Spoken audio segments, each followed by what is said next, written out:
Hello everyone, स्वागत है सभी का एचपी स्टडीज पे। देखिए, आपका जो एचपी पुलिस कांस्टेबल है, इसकी जो नोटिफिकेशन है वो जल्द ही आने वाली है। उससे पहले कुछ टॉपिक्स को डिस्कस करूंगा। ठीक है, आपके Hindi, English, maths, reasoning, HP GK, ठीक है, साइंस, ऐसे कौन कौन से टॉपिक्स हैं जो आपको ज़रूर पढ़ के जाने चाहिए ना, या फिर जो अभी आप तैयारी कर रहे हो। तो सबसे पहले इन टॉपिक्स को अगर आप स्ट्रॉन्ग कर लोगे तो आपके लिए जो एग्जाम है वो क्रैक करना काफी इजी हो जाएगा। ठीक है, तो उन टॉपिक्स को डिस्कस करूंगा। यहाँ पे ओवरऑल सारा आपका सिलेबस मेंशन किया हुआ है, बट यहाँ पे सबसे पहले मैं कुछ टॉपिक्स आपको बताऊंगा कि जो आपको जरूर करने ही करने हैं। ठीक है, प्रेपरेशन स्टार्ट कर रहे हो तो इन टॉपिक्स को लेकर प्रेपरेशन स्टार्ट कर सकते हो ना, और इसके बाद आप बाकी टॉपिक्स पे ध्यान दे सकते हो। ठीक है, तो यहाँ पे देखो, मैथमेटिक्स की बात करते हैं या फिर आपका एप्टीट्यूड की बात करते हैं। ठीक है, तो वहां पे कौन कौन से टॉपिक्स है जहां से आपका एग्जाम में क्वेश्चन पूछा जा सकता है। ठीक है, और जो मोस्ट इम्पोर्टेंट टॉपिक्स है, तो वहां पे सबसे पहले मैं बात करूंगा किसका, आपको बात करूंगा मैं यहाँ पे इंटरेस्ट के बारे में। ठीक है, यहाँ पे जो आपका कंपाउंड इंटरेस्ट होता है, ठीक है, एंड आपका सिंपल इंटरेस्ट होता है, यहाँ से क्वेश्चन आपका आने के चांसेस काफी ज्यादा है। ठीक है, रेशियो एंड प्रोपोर्शन, ठीक है, मोस्ट इंपोर्टेंट टॉपिक है आपका यहाँ पे, ये आपने करके जाना है। ठीक है, इसके बाद अगर आप परसेंटेज की बात करते हैं, ठीक है, परसेंटेज आपका यहाँ पे बहुत इंपॉर्टेंट टॉपिक है। ठीक है, परसेंटेज से देखो आप यहाँ पे बहुत सारे क्वेश्चंस को सॉल्व कर सकते हो। अगर आपका परसेंटेज अच्छा है, रेशियो आपका अच्छा है, ठीक है, आपका यहाँ पे इंटरेस्ट के ऊपर कमांड है। उसके बाद अगर बात करते हैं यहाँ पे इसके बाद यहाँ पे टाइम एंड डिस्टेंस के बारे में बात करते हैं। ठीक है, परसेंटेज आपका ये नंबर लिखा हुआ है, टाइम एंड वर्क लिखा हुआ है। ठीक है, मेंसुरेशन हो गया, परसेंटेज हो गया, टाइम एंड वर्क हो गया, ठीक है, आपका CISI हो गया। ठीक है, देन आपका रेशियो एंड प्रोपोर्शन हो गया। तो इन सभी का यूज करके ना आप जैसे क्वेश्चंस आते हैं मिक्सचर एलिगेशन के, उनको अच्छे से कर सकते हो। आपका यहाँ पे जो डेटा इंटरप्रिटेशन के क्वेश्चन आते हैं वो इन्हीं पे बेस्ड होते हैं। ठीक है, कुछ आपका यहाँ पे इंटरेस्ट के ऊपर होंगे, ठीक है, मतलब यहाँ पे कुछ आपका प्रॉफिट लॉस के ऊपर होंगे, कुछ आपके यहाँ पे देखने को मिलेंगे किसके ऊपर, हम परसेंटेज के बेसिस के ऊपर। तो ये कुछ टॉपिक्स हैं जो आपने जरूर करके ही जाने हैं, वो तो आपने करना सारा सिलेबस है, बट इनको आपने ज्यादा ध्यान देना है ना। तो यहाँ पे CISI, डेटा इंटरप्रिटेशन, ये तो आपको अगर क्वेश्चन मिले तो जरूर परफॉर्म करने हैं। देन टाइम एंड डिस्टेंस हो गया, परसेंटेज, यहाँ पे टाइम एंड वर्क हो गया, मेंसुरेशन हो गया, ये काफी इंपॉर्टेंट टॉपिक्स है जो सिलेक्टेड आपको यहाँ पे शुरुआत में करने हैं ना। नंबर सिस्टम बहुत इंपॉर्टेंट है ना, नंबर सिस्टम करके जाना, वहां से काफी क्वेश्चन आपके एग्जाम में आ जाते हैं। तो ये कुछ आपका मैथमेटिक्स से इंपॉर्टेंट टॉपिक्स है। रीजनिंग में वैसे ही कुछ इंपॉर्टेंट टॉपिक्स बताऊंगा। ब्लड रिलेशन हमेशा क्वेश्चन आया हुआ है, ठीक है, ये टॉपिक आपने करके ही जाना है। ठीक है, उसके अलावा अरेंजमेंट्स के क्वेश्चन आपके आते ही हैं, सिटिंग अरेंजमेंट हो गया, सर्कुलर में बैठे हुए हैं कोई, ठीक है, आपके यहाँ फ्लोर बेस्ड क्वेश्चन आते हैं, तो यहाँ पे रैंकिंग वाले क्वेश्चन आ जाते हैं, तो वो आपके अरेंजमेंट वाले क्वेश्चन है, ये आपने करने हैं। ठीक है, उसके बाद यहाँ पे कोडिंग डिकोडिंग एक आपका और इम्पोर्टेंट टॉपिक है, यहाँ से क्वेश्चन बहुत बार पूछे गए हैं। आजकल क्यूब्स एंड डाइसेस वाले क्वेश्चन भी पूछे जा रहे हैं। ठीक है, कि ये जो क्यूब है इसने पार्ट में कट कर दिया है, तो एट द एंड यहाँ पे कितने फेसेस पे कौन सा कलर वगैरह होगा, ऐसे क्वेश्चन भी आपके आते हैं। ठीक है, तो ये आपने याद रखना है। सेल आपका जो आपका सेल्गोलिज्म है, ठीक है, यहाँ पे ये भी आपका इंपॉर्टेंट टॉपिक है। देन यहाँ पे अगर बात करते हैं नंबर सीरीज, ठीक है, नंबर सीरीज एक इंपॉर्टेंट टॉपिक है। देन यहाँ पे आपका क्लॉक एंड कैलेंडर, ठीक है, तो क्लॉक एंड कैलेंडर की बात कर दी, अरेंजमेंट की बात कर ली, ठीक है, आपकी डायरेक्शंस की बात कर ली, डायरेक्शन स्पेशली याद कर लेना, बहुत बार क्वेश्चन वहां पे डायरेक्शन से आपके एग्जाम में आए हुए हैं। ठीक है, देन यहाँ पे number series, clock and calendar, cube and dice, आपका सेल्गोलिज्म, ठीक है, देन अरेंजमेंट, ब्लड रिलेशंस, काफी इंपॉर्टेंट टॉपिक है ना ये। तो ये आपने स्पेशली शुरुआत जब करते हो तो इनको तो सबसे पहले अच्छे से कर लेना है। ठीक है, फिर बाकी टॉपिक्स पे अपने जाना है वन बाय वन। उसी तरह से अगर मैं बात करता हूँ जीके वाले सेक्शन में, ठीक है, अब आपको जीके बहुत ज्यादा वास्ट सब्जेक्ट है। ठीक है, तो यहाँ पे क्या क्या आपने जो मोस्ट इम्पोर्टेंट चीजें जहां से आने के चांसेस है, ठीक है, तो देखो जो भी अभी हाल ही में अगर कोई चीज हो रही है ना, जैसे आपकी कोई ऑर्गेनाइजेशन अभी न्यूज में है, ठीक है, जैसे G20 की मीटिंग होती है, G7 की मीटिंग होती है, ठीक है, नेटो की कोई मीटिंग होती है, ठीक है, आपका एशियान की, सार्क की, बिम्स्टेक की, तो इनके बारे में आपने पढ़ना है, इनके हेडक्वार्टर पढ़ने हैं। अगर कोई इंडिया से इसका कोई नया चीफ कोई अपॉइंट हुआ है या स्पेशली इंडिया से इसका कोई संबंध है, तो वहां से क्वेश्चन आपके आएंगे। कौन सी सदस्यता यहाँ पे कौन सी ऑर्गेनाइजेशन की बढ़ी है, कम हुई है, कोई नया मेंबर ऐड हुआ है, किसको हटाया गया है, तो ऐसे क्वेश्चन आपने पढ़ के जाने हैं। कोई आपकी बाउंड्री डिस्प्यूट चला हुआ है, ठीक है, वहां से आपके एग्जाम में क्वेश्चन आएंगे। आपका कोई यहाँ पे अवार्ड दिया गया है, ठीक है, कोई किसी को ऑनर किया गया, वहां से एग्जाम में क्वेश्चन आ जाएगा। देन यहाँ पे आपका जो क्वेश्चन है स्पोर्ट्स से देखने को मिल जाएगा, क्योंकि अभी हाल ही में आपको बताइए आपके ओलंपिक्स भी हो गए हटे हैं, तो यहाँ पे जब तक पेपर आएगा तो वहां से एग्जाम में क्वेश्चन आने के चांसेस काफी ज्यादा हो जाते हैं। ठीक है, उसके बाद बुक्स एंड ऑथर्स आपने यहाँ से याद रखना है, यहाँ से एग्जाम में क्वेश्चन आ सकते हैं, ठीक है। आपका यहाँ पे बजट याद कर लेना, बजट 5 ईयर प्लान, ठीक है। उसके अलावा आपने सेंसिस, ठीक है, जो आपका सेंसिस होता है ना 2011 का, हिमाचल का स्पेशली उसको याद करके जाना।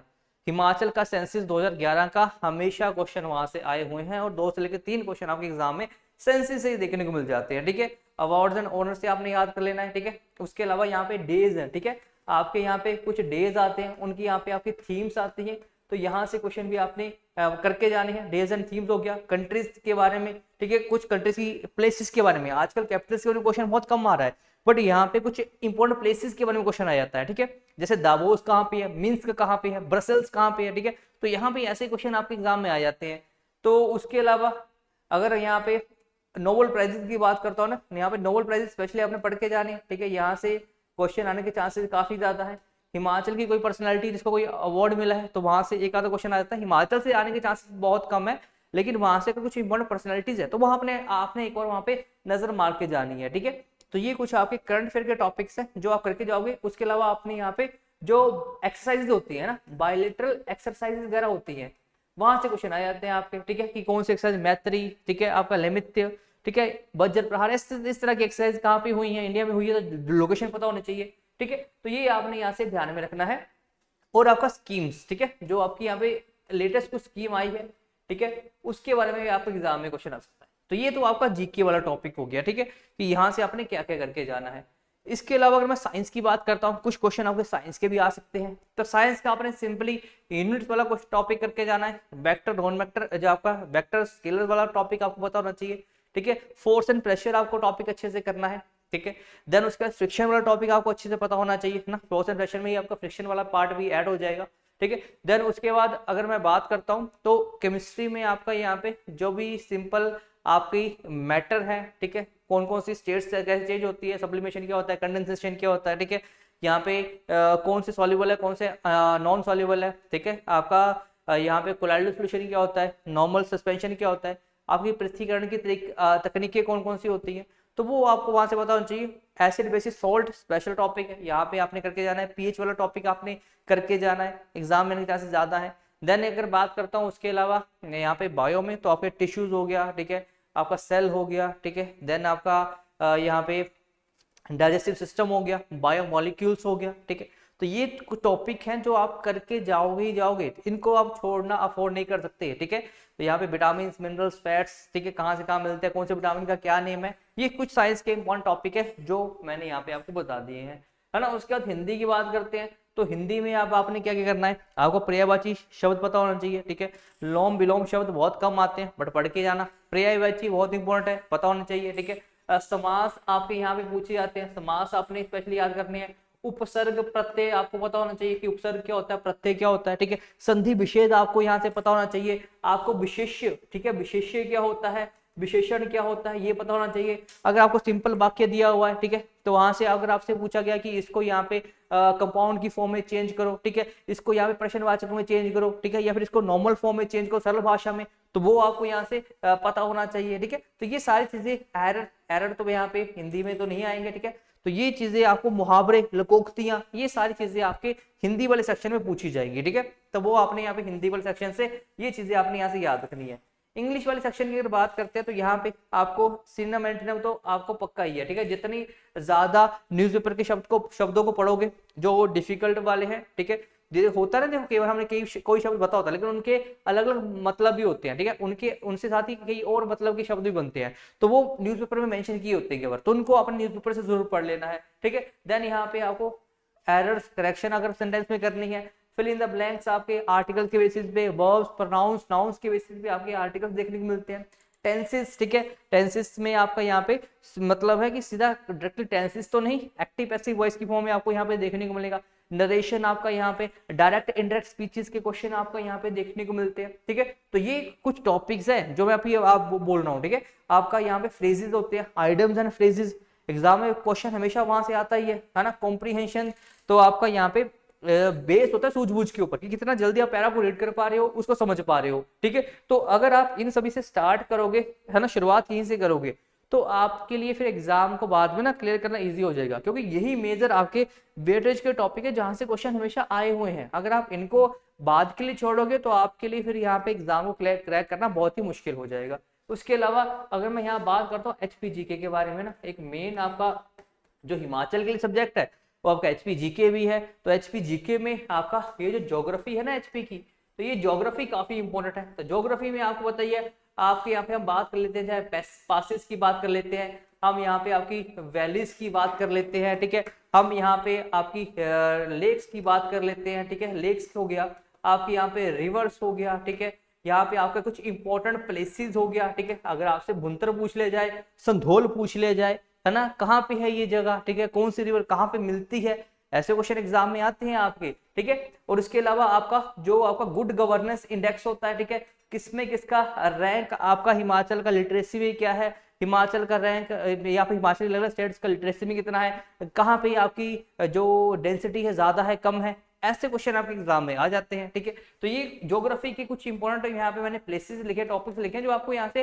पता होना चाहिए ना। ज्योग्राफी के अलावा यहाँ पे आपके ना आर्ट एंड जो आपका कल्चर है, ठीक है, आर्ट एंड कल्चर का मतलब यहाँ पे, ठीक है, तो आपका यहाँ पे आर्ट एंड कल्चर या फिर आपका जो ट्रेडिशंस है वहां से एग्जाम में क्वेश्चन यहाँ पे अगर बात करता हूँ आपका, तो फेयर फेस्टिवल में आपके जो टेम्पल्स हैं, ठीक है, टेम्पल्स पे क्वेश्चन बहुत बार आपसे पूछे गए, टेम्पल्स कौन सी आपके हिमाचल के डिस्ट्रिक्ट में है, कौन सा उसका यहाँ पे स्टाइल में बनाया हुआ है। देन यहाँ पे टेम्पल्स के बाद अगर मैं बात करता हूँ यहाँ पे फेयर फेस्टिवल में, तो यहाँ पे आपको स्पेशली लाहौल एंड स्पीति के एंड आपको यहाँ पे किन्नौर के फेयर एंड फेस्टिवल्स के बारे में तो पता होना ही चाहिए, है ना। देन यहाँ पे आपकी जो भी मैरिज सिस्टम है, डाइवोर्स सिस्टम है हिमाचल प्रदेश के ट्राइब्स का, ठीक है, यहाँ पे अपने क्वेश्चन से करके जाने हैं, ठीक है। तो ये इंपॉर्टेंट टॉपिक्स बता रहा हूँ जो मैं, जो आप छोड़ के नहीं जा सकते, जिनको आपने अभी से पढ़ना है, रिवाइज करना है, क्योंकि आप किसी भी सेक्शन को अगर आप कम आंकोगे तो आपके लिए कंपटीशन बहुत खड़ा हुआ है, ठीक है। तो कंपटीशन से लड़ना है तो आपको स्ट्रेटजी बना के तैयारी करनी पड़ेगी, ठीक है। तो ये सारी आपकी चीजें एग्जाम में देखने को मिल जाएंगी। तो ये कुछ चीजें हैं जो मैंने आपको बताई हैं। उसके अलावा अगर आपने हिस्ट्री देखनी है ना, हिमाचल की हिस्ट्री से भी क्वेश्चन आ सकता है। तो हिस्ट्री आपको स्पेशली, है ना, 4 स्टेट्स की देखो, कांगड़ा बहुत इंपॉर्टेंट है, कुल्लू, कांगड़ा के बाद आपका यहाँ पे मंडी बहुत इंपॉर्टेंट है, ठीक है। उसके बाद अगर चंबा आपने यहाँ पे पढ़नी है, चंबा की हिस्ट्री, ठीक है, और यहाँ पे कांगड़ा, कुल्लू, कुल्लू के बारे में पढ़ना है ना, कांगड़ा, कुल्लू, मंडी, चंबा, ठीक है। तो ये 4 अगर आप डिस्ट्रिक्ट्स की हिस्ट्री को अच्छे से पढ़ लेते हो, ठीक है, तो यहाँ से ये आपके जो मैक्सिमम राजाओं के क्वेश्चन है, बिलासपुर की धारे धूरे पढ़ लेना ना, तो ज्योग्राफी में सारी कवर हो जाएंगे, ठीक है। जो धारे वगैरह हैं वहां से काफी क्वेश्चन आते हैं, कौन सी रिवर किसको काट रही है ना, बुक कौन सी वैल्यू काट रही है, ये चीजें आपको यहाँ से पता होनी चाहिए। तो ओवरऑल मैंने आपको यहाँ पे डिस्कशन कर दी है कि आपने कौन सी चीजों को पहले ध्यान देना है, ठीक है, जिनको आपने बार बार रिवाइज करना है, ठीक है, ताकि जैसे अगर आपका पेपर आता है तो आप उन सभी चीजों से फेमिलियर हो, आपको ऐसा ना लगे कि यार चीजें भूल रही हैं। वो तभी हो पाएगा जब आप चीजों को बार बार रिवाइज करोगे, अपने जो टॉपिक्स हैं, जो आप सब्जेक्ट पढ़ रहे हैं उसको प्रायोरिटी दोगे, प्रायोरिटी बेसिस पे करोगे तो एग्जाम क्लियर करना आपके लिए आसान रहेगा, ठीक है। और अभी भी बोल देता हूँ, तैयारी करना शुरू कर दो, भर्ती जल्दी ही आने वाली है, ठीक है। जो भी बोल रहे हैं भर्ती नहीं आएगी, ठीक है, बहुत कम चांसेस है, 80% मैं यहाँ पे आपको श्योरिटी देता हूँ कि एग्जाम आपका जल्द ही आने वाला है, ठीक है। तो तभी आपको इतना ज्यादा चीजें बोली जा रही है, बताई जा रही हैं, ठीक है। नहीं तो अगर ऐसा अंदाजा नहीं होता तो हम यहाँ पे इस तरह चीजें नहीं बोलते ना। तो अगर मैं बोल रहा हूँ तो मैं कुछ कुछ पता लगा होगा, तभी मैं कुछ सोच समझ के बोल रहा हूँ। तो चीजों को सीरियसली ध्यान दो अभी, ठीक है। जो तैयारी कर रहे हैं तैयारी जारी रखो, जो सोच रहे हैं तैयारी ना करो तो वो फिर आप एग्जाम निकलेगा, फिर उस टाइम पे तैयारी कर लेना ना जो आप ऐसे सोच रहे हो, ठीक है। तो यहाँ पे आप सभी के लिए यही मैसेज रहेगा, सभी ने अच्छे से सिलेबस को देखना है, तैयारी करना शुरू कर दो, ठीक है। और हमारे बैचेस भी अगर आप ज्वाइन करना चाहते हो, अगर आपको लगता है कि तैयारी अच्छे से नहीं हो पाई खुद से, तो हमारे बैचेस को आप ज्वाइन कर सकते हो। अदरवाइज मैंने आपको बता ही दिया कि कौन से टॉपिक्स को प्रायोरिटी देनी है और कैसे आपने यहाँ पे स्टडी करना है, ठीक है। और इसके बाद हमारा लाइव बैच भी जैसे ही नोटिफिकेशन आउट होगी, लाइव बैच आप सभी को देखने को मिल जाएगा, ठीक है। सो अभी के सेशन के लिए इतना रखते हैं, मिलते हैं जी किसी अगले सेशन में। Till then thank you, all the best, keep working hard.